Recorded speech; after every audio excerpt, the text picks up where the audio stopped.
Hoy, Pogi, saan ka pupunta? Sa loob may kausap ako, dito raw kami magkikita. Baka naman hindi dito yun, baka sa labas, dun sa karinderya. May pera ka ba? Ha? Ako, ang mamahal ng pagkain dito, baka akala mo. Sige na, malis ka na. Pagalitan pa ako sa'yo. Sige, masensya na po kayo. Pepito! Naku, sorry late ako. Ang traffic kasi. Sorry. Ma'am, kasama niyo? Tao, bakit? Kasi... Wala po. Sige po. Tuloy po kayo. Dante, may customer. Sikasuhin mo.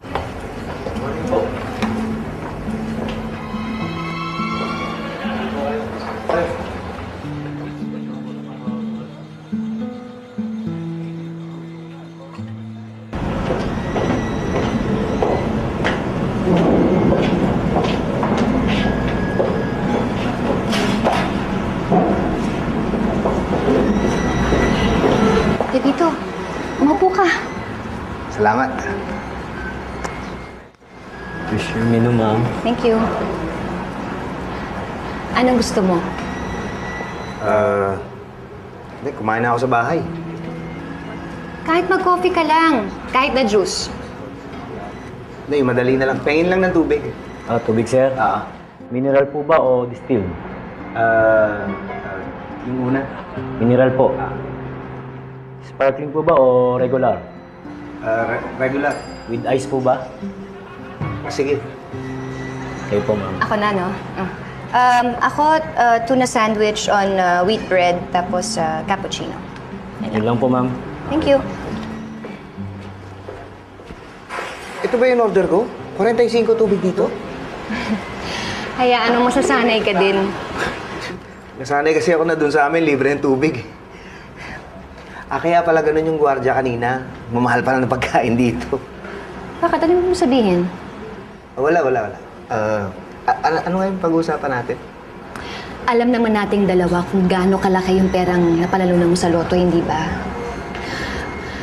Alam din nating lahat na yung mga nananalo sa loto, karamihan, nauubos yung pera nila. Hindi rin sila yumayaman. Alam ba kung bakit? Dahil number one, sa sobrang dami nilang pera, hindi nila alam kung paano nila gagamitin yon. Kaya kung ano na ng mga binibili nila, kung ano-ano na lang pinagkakagastusan nila. Kaya pagising nila sa isang araw, ayun, ubos na ang pera nila. Wala na, mahirap pa rin sila. Number two, yung mga tao naman sa paligid nila, kung ano-ano ang mga pinagsasasabi, nagmamurunong ba? Kaya ang ending, itong mga taong nasa paligid nila, yun ang yumayaman. Yung taong nanalo, wala. Naubos din yung pera nila. Mahirap pa rin sila. Number 3 naman, ay, talagang minalas lang. Inatake sa puso dahil sa sobrang excitement, o kaya naman pinagtripan, tapos hinold up, pinatay.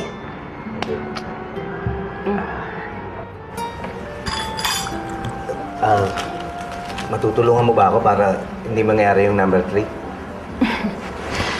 Tutulungan kita para hindi mangyari yung number 1, 2, at 3. Talaga? Oo nga. Kasi hindi talaga namin alam kung anong gagawin doon sa napanalunan ko. Parang natakot nga ako. Baka mangyari sa amin yung number 1 kasi nagiging magastos na kami ngayon. Bakit? Magkano na ba yung nagagastos ninyo? Siguro mga kulang-kulang mga 1,000 na siguro.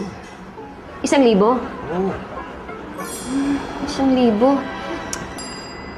Hayaan mo. Alam mo, Pepito, kung papayag ka, tuturuan kita kung anong dapat mong gawin sa pera mo. Paano tulong? Tutulungan kita at tuturuan kita kung saan mo dapat ilagay yung pera mo o kung ano kaya ang dapat mong gawin sa pera mo. Para lalo pang lumago. E di, hindi mo uubos yung pera mo, hindi ka na maghihirap ulit. Sobra-sobra na yung pera para sa amin. Bakit pa namin palalaguin? Pepito, alam mo, nakikita ko na mabait kang tao. Ngayon, binigyan ka ng pagkakataon, nakakayahan para makatulong ka sa ibang tao. Ngayon, kung mas marami yung pera mo, ibig sabihin nun, mas marami kang matutulungan. Diba? Gusto ko yun!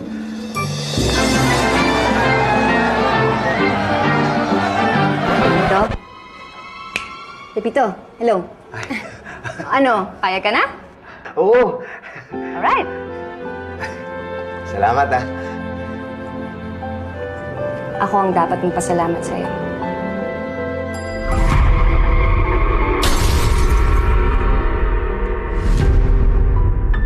Hindi. Ako dapat.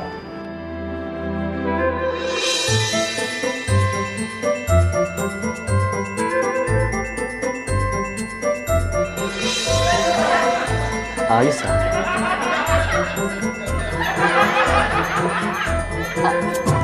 Pepito, Ay, kamay pa.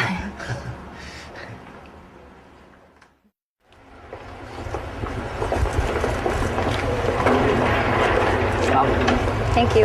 Maricar. Ano sa tingin mo ang una namin dapat gawin? Alam mo, sa totoo lang, dapat bumili na kayo ng bahay.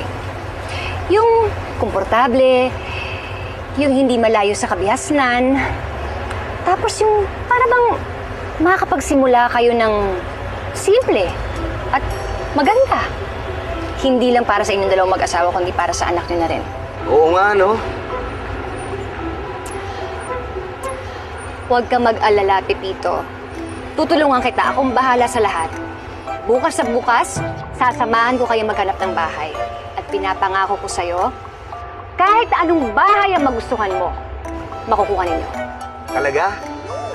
Sige, sige. Salamat. Sige, mauna na ako, ha? Bye!